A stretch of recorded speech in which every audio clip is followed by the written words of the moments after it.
Xbox is in trouble. Game Pass, which was once one of the best deals in gaming history, just got hit with a massive 50% monthly price hike. And it seems like the global consensus is that it's just not worth it anymore. But there's a bigger issue at hand here.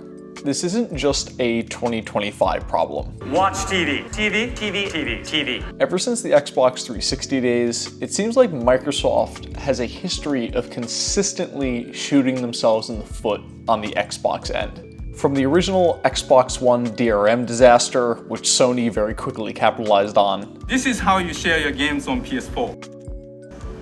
Thanks. To mismanaging studios, and even ultimately confusing the very identity of the platform itself. So today we're going to break down how Xbox got here, and why the Game Pass model is starting to really crack under pressure.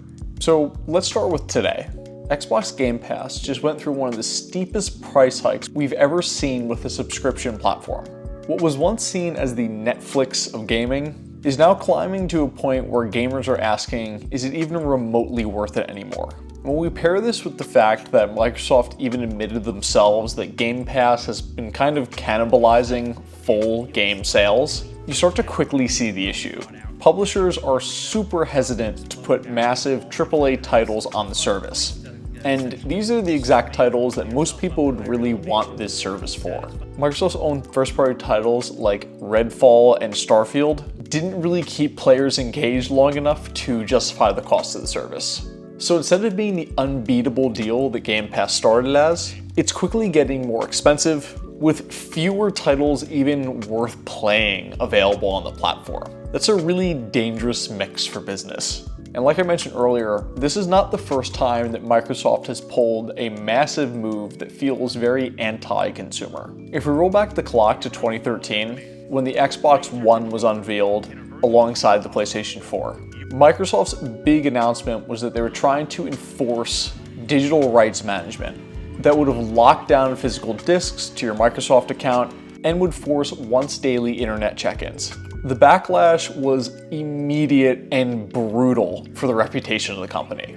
Sony immediately jumped on top of this, sharing an approximately 10-minute clip showing how easy it is to share your games with friends. This single moment quite literally buried the Xbox One before it was even launched and set the stage for the PlayStation 4 being the very dominant console of that generation. It was the definition of losing player trust. And it's the same mistake that they're experimenting with again by trying to squeeze more money out of loyal fans of Game Pass while not really providing any value through the service. Ever since then, it seems like Xbox has really been struggling with identity. Instead of building a strong library of exclusives, they've leaned on gimmicks like Kinect over the years, and pursued massive studio acquisitions with no clear path forward once they actually bought them. Lionhead Studios shut down. The Fable franchise still in limbo for years. And even with Bethesda and Activision under the umbrella of Microsoft now, there still aren't really any consistent hits coming from these publishers. And we all know that Activision is legitimate trash, so that's not helping the brand in any way. During this time, Sony has continued to double down on their excellent exclusive library. Nintendo has been going down its own path with the extreme success of the Switch and Switch 2. And then there is Xbox,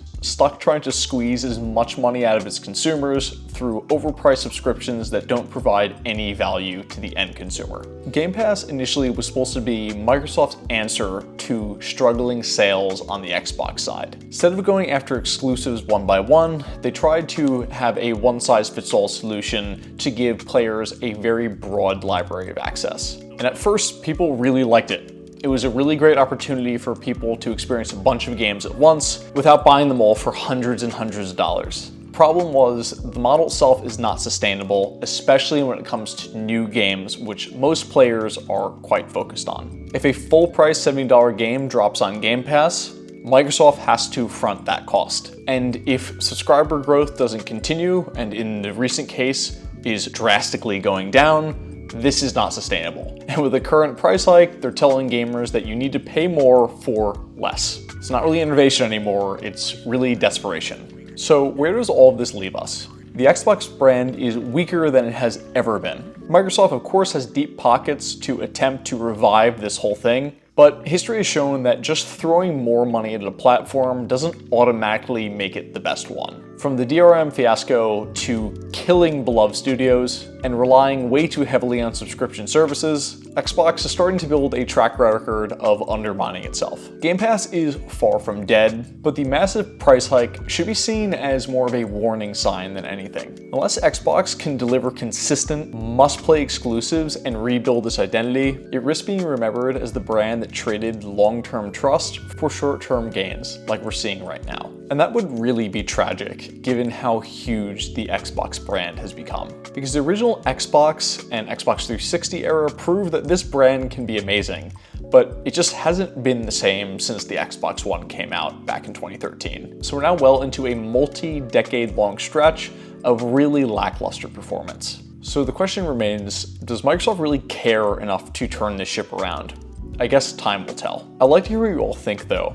Is this recent 50% price hike the final straw? Or do you think this is a view into a more robust service that we might see coming a few months down the line? Definitely drop your thoughts in the comments and I would love to discuss it with you all. If you like this, definitely do like and of course subscribe. It helps me out a ton and I look forward to seeing you all in the next video.